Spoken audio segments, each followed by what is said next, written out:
Hey, this is Ilana Gutman at IRG Websites, professionally troubleshooting and maintaining your WordPress website. Today I'm talking about plugins and why you should think twice before inserting them on your website.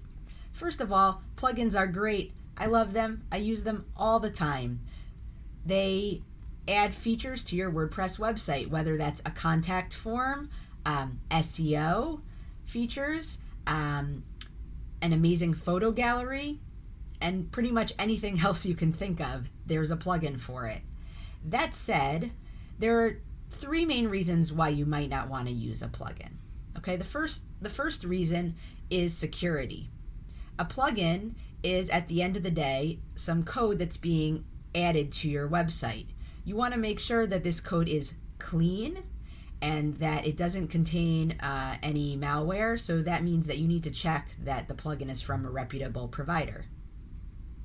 Two, you want to make sure that the plugin doesn't contribute to page load time. That means it doesn't have lots of bloat, lots of unnecessary extra code that's going to make your website run slower. So that brings me to three, is it really necessary? It's another thing that you're going to need to update and stay on top of. So the question I always ask myself is, before I add a plugin, is this really necessary?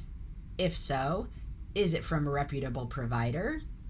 If so, will it contribute to the time it takes for any of the features or any of the pages on my website to load?